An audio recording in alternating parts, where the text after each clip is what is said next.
سلامونه قدرمنو لیدونکو هیله مند یم چې روغ جوړ او تازه به یاست.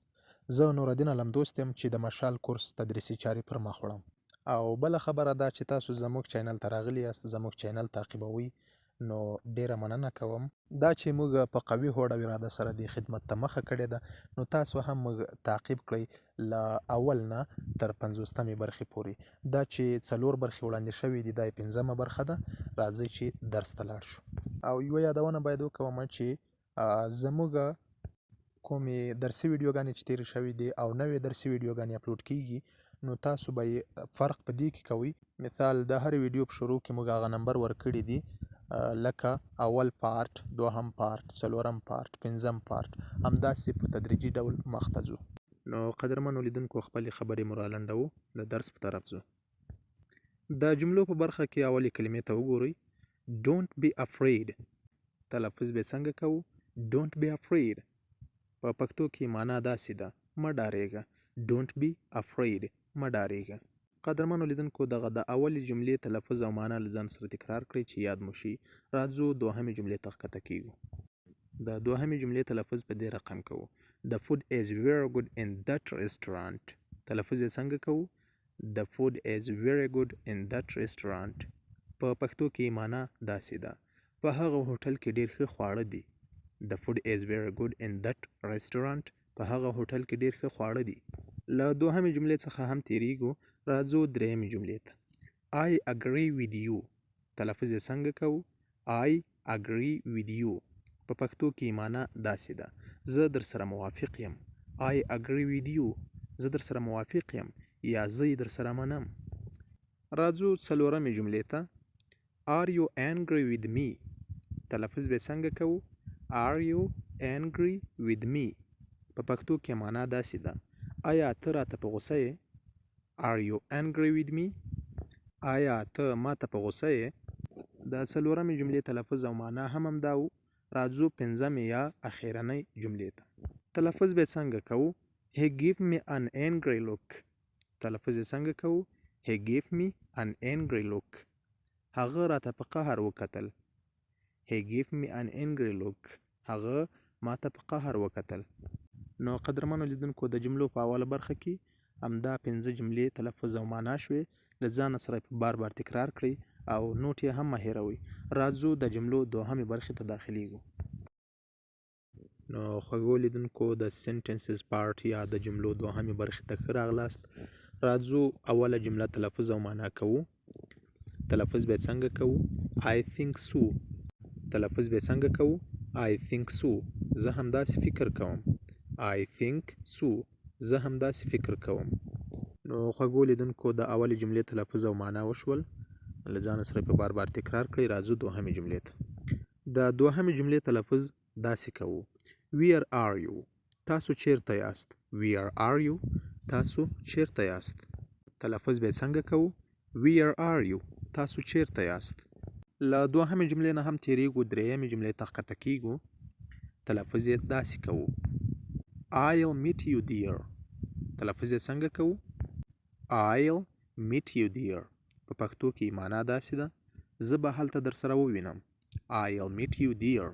زه به هلته در سره ووینم. له درېیمې جملې نه هم تیریږو. 4مې جملې ته ځو. تلفظ او معنا یې کوو. Can you tell me? تلفظ به څنګه کوو؟ Can you tell me?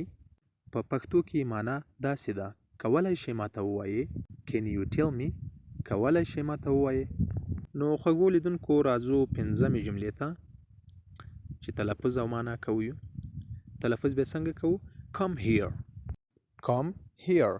په پښتو کې معنا څنګه کوو؟ دلته راشه. Come here. دلته راشه. نو خوږو لیدونکو دا وه د جملو برخه چې موږ تاسو ته وړاندې کړه. هیله مند یم چې په ښه ډول یې نوټ کړئ، د ځان سره یې تکرار کړئ، یاد یې کړئ. ځو د لغاتونو برخې ته راسره ملتیا وکړئ. قدرمنو لیدونکو د لغاتونو برخې ته ښه راغلاست. راځو د لغاتونو په برخه کې اول لغت ته وګورئ چې تلفظ او معنا کوي. Effect. تلفظ یې څنګه کوو؟ Effect. E-F-F-E-C-T. Effect. اغیزه یا تاثیر. Effect. اغیزه یا د تاثیر په معنا ده. د اول لغت تلفظ او معنا وشول. دوهم لغت ته راښکته شئ. laugh تلفظ یې څنګه کوو؟ laugh L-A-U-G-H laugh د خندا په معنا ده. laugh خندا ته وایي. دا دوهم لغت تلفظ او معنا هم وشول. دا له ځانه سره په بار بار تکراروئ چې یادیږي مو او نور ته یې هم سپارئ. راځو دریم لغت ته ښکته کیږو. loud تلفظ یې څنګه کوو؟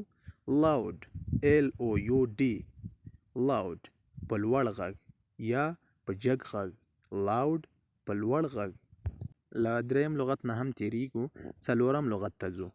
nervous تلفظ یې څنګه کوو؟ nervous عصبي یا ژر غوسه کیدونکي ته وایي. nervous عصبي ته وایي. N-E-R-V-O-U-S nervous عصبي ته وایي. راځو د لغاتونو په دغه اول لاین کې د پای لغت ته ځیر شئ. noise تلفظ یې څنګه کوو؟ noise شور ماشور. noise د شور ماشور په معنا ده. N-O-I-S-E noise شور ماشور ته وایي. قدرمنو لیدونکو د لغاتونو په اوله برخه کې مو دغه 5 لغتونه هم تلفظ او معنا کړو. ځو دغه دوهم لاین ته ځیر شئ. اول لغت تلفظ او معنا کوو. تلفظ به څنګه کوو؟ project په پښتو کې پروژې ته وایي. project P-R-O-G-E-C-T project پروژه. د لغاتونو په دوهم لاین کې مو اول لغت تلفظ او معنا کو. راښکته شئ دوهم لغت ته. د دوهم لغت تلفظ داسې کوو. kerchief K-E-R-C-H-I-E-F kerchief دا دستمال په معنا ده. kerchief دستمال ته وایي. ښه نو له دوهم لغت نه هم تیریږو. دریم لغت ته راځو. scare تلفظ یې څنګه کوو؟ scare د ویرولو یا ډارولو په معنا ده. S-C-A-R-E scare ویرول یا ډارول. اوس راځو څلورم لغت ته ښکته کیږو. secret S-E-C-R-E-T secret راز یا د زړه حال. secret راز یا د زړه حال ته وایي. راځو پنځم یا اخیرني لغت ته. terrible تلفظ یې څنګه کوو؟ terrible وحشتناک یا خطرناک. T-E-R-R-I-B-L-E terrible وحشتناک یا د خطرناک په معنا ده. نو قدرمنو لیدونکو د لغاتونو برخه یا ورډز پارت په همدې ځای پای ته رسوو. ځو د ګرامر برخې ته داخلیږو. ملتیا مو وکړئ. هیله مند یم چې خسته شوي او ستړي شوي به نه یاست. نو قدرمنو لیدونکو د ګرامر برخې ته ښه راغلاست درته وایم. نن به دا مطالعه کوو په ګرامر کې چې په انګلیسي ژبه کې توري عموما په څو ډوله دي. راځو یو وار یې په انګلیسي ژبه کې تعریف کوو. The latter are commonly of two kinds in English language. تلفظ یې څنګه کوو؟ The latter are commonly of two kinds in English language. یا په انګلیسي ژبه کې توري عموما په دوه ډوله دي. 1. Capital letters اول لوی توري دي. 2. Small letters او دوهمې چې دي کوچني توري دي. The latter are commonly of two kinds in English language. 1. Capital letters 2. Small letters. په انګلیسي ژبه کې توري عموما په دوه ډوله دي. اول لوی توري دي. دوهم کوچني توري دي. نو قدرمنو لیدونکو دا و د ګرامر برخه چې تلفظ او معنا مو کړه.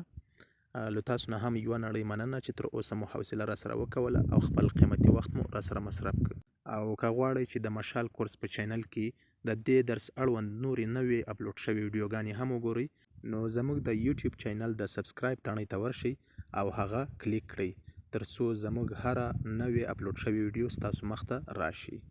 او باید ووایم چې که د مشال کورس تدریسي ویډیوګانې مو خوښیږي او غواړئ موږ نور هم تشویق کړئ، نو ستاسو له لورې به موږ ته انعام همدا وي چې زموږ د یوټیوب چینل سبسکرایب کړئ او هره نوې ویډیو چې اپلوډ کیږي هغه راسره تعقیب کړئ. نور نو قدرمنو لیدونکو خپلې خبرې مې رالنډوم. تر شپږمې برخې چې زه بیا هم ستاسو په خدمت کې حاضرېږم، لوی الله جل جلاله ته مو سپارم. خوشحال او کامیاب اوسئ.